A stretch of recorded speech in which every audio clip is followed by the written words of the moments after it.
You know that feeling when a show you love starts to feel like a stranger? It's not always the finale that kills a legacy. Sometimes it's a slow rot. It's the moment the writers stop caring about the world they built and start chasing trends, forcing shocking character pivots, abandoning established logic, or shoehorning in representation that feels more like a corporate checklist than a real story. When a show trades its soul for cheap twists or forced agendas, it doesn't just get bad. It becomes unwatchable. It poisons the years of loyalty you put in, turning a masterpiece into a cautionary tale. Today, we're breaking down 5 shows that had the world in their hands and threw it all away through sheer lazy writing. Make sure you watch until the end because as we count down, the entries on this list only get worse. Before the rot set in, Lucifer was the ultimate underdog success story. When it first premiered, fans fell in love with the premise. The King of Hell gets bored, moves to LA, and opens a nightclub. It was stylish, it was witty, and Tom Ellis carried the show with a charismatic swagger that made the devil actually feel like the most charming guy in the room. The early feedback was electric.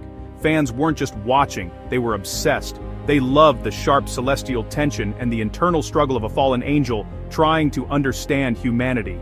When Fox canceled the show after season 3, the internet exploded. The Saturn Save Lucifer campaign was a global phenomenon, proving that this wasn't just another procedural, it was a legacy in the making. But when Netflix finally picked it up, that legacy started to crumble. The move to streaming was supposed to take the training wheels off, but instead, the writers lost their way. That slick, celestial edge was replaced by endless therapy speak and relationship drama that went in circles for years. The King of Hell was basically neutered. He went from a powerful, intimidating force to a guy who spent most of his time whining on a couch. The stakes that we spent years caring about simply disappeared. The real rot, however, was the lazy writing. The show started chasing trends, shoehorning in social subplots and representation that felt like a corporate checklist rather than an organic story.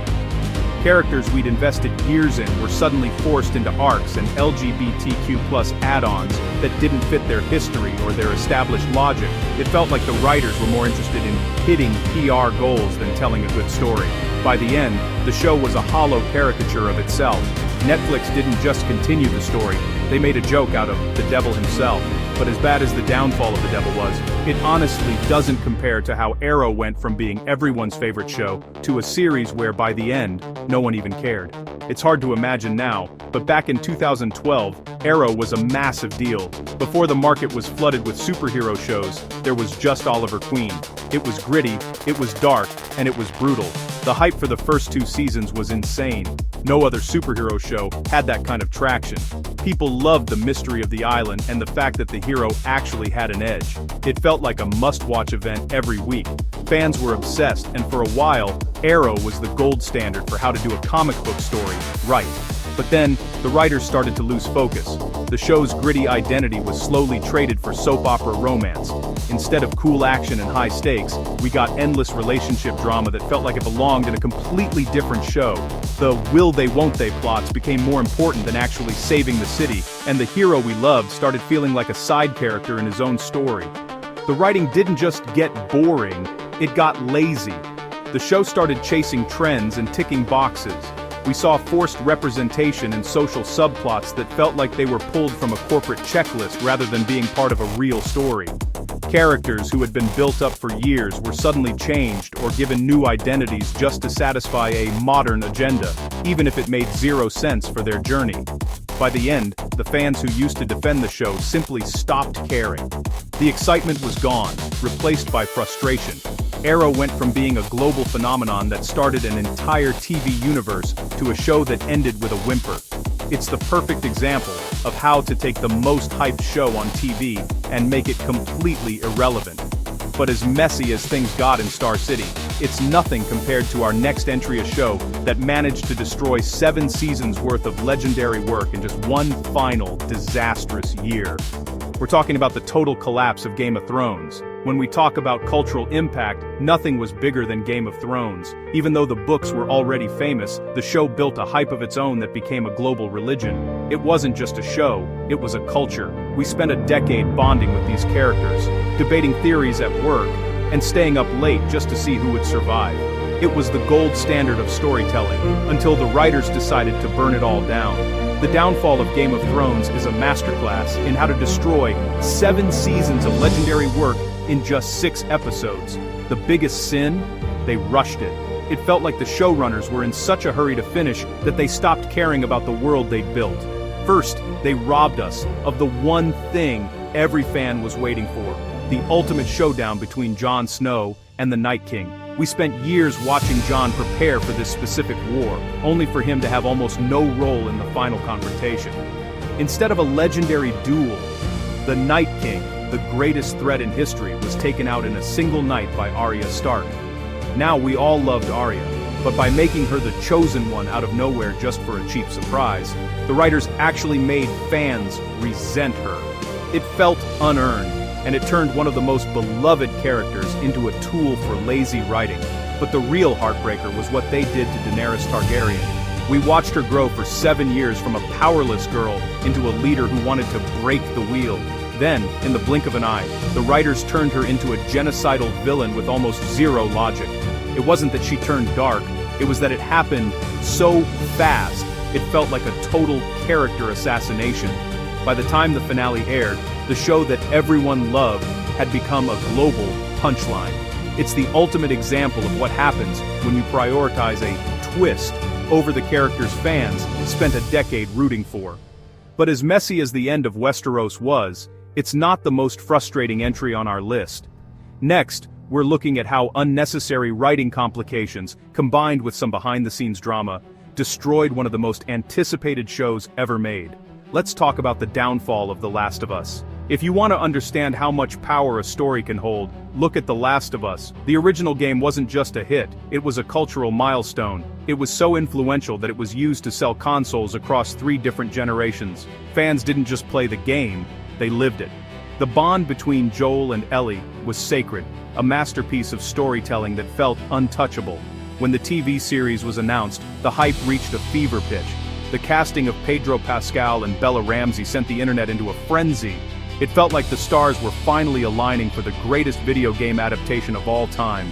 For a moment, it was the peak of the mountain. Everyone was ready to fall in love with this world all over again. But then, the slow rot of modern writing took hold. The downfall didn't happen because the actors couldn't act. It happened because the creators started prioritizing a corporate checklist over the source material. A major point of contention was the casting of Sarah. This wasn't just about changing a character's appearance, it was about the fundamental misunderstanding that many directors have today. They think they can swap races or identities, like they're filling out a spreadsheet, ignoring the deep connection fans have to the original designs. Think about it. You would never see a white actor cast to play Black Panther or a white actor playing a role like Barack Obama. It wouldn't make sense, and it would be a total disrespect to the character's identity. Yet, these writers feel they can replace established, loved characters just to check a box for modern audiences. It feels forced, and it breaks the immersion for the people who actually cared about the story. But Sarah was just the beginning. As the show progressed, the focus shifted away from the raw, desperate survival that made the game a masterpiece.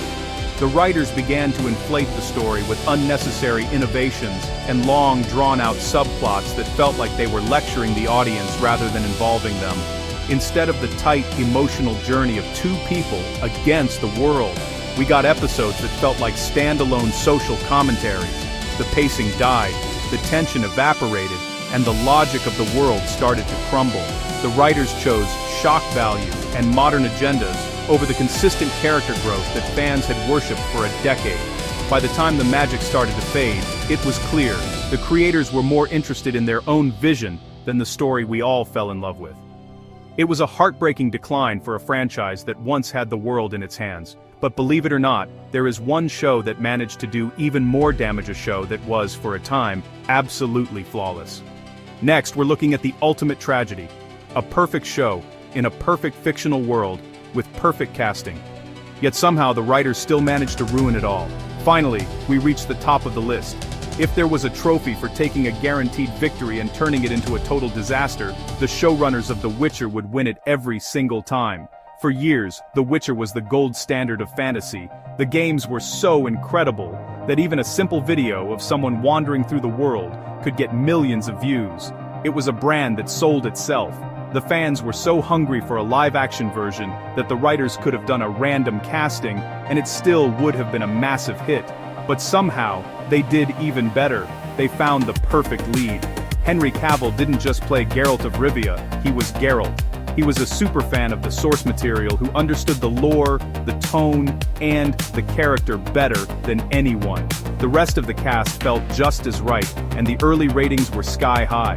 Had all the potential to be the biggest fantasy show ever created, a true successor to the early days of Game of Thrones. And then, the perfect failure began.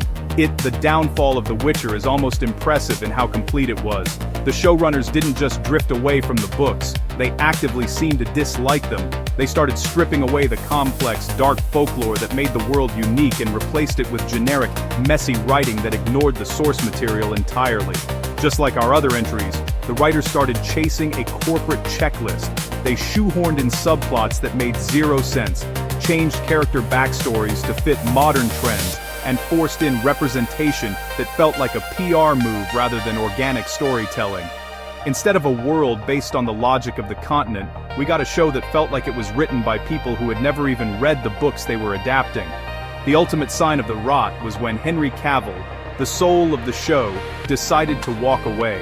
When your lead actor, who loves the franchise more than anyone, decides he can no longer be a part of it because of the direction the writers are taking, you know the ship is sunk.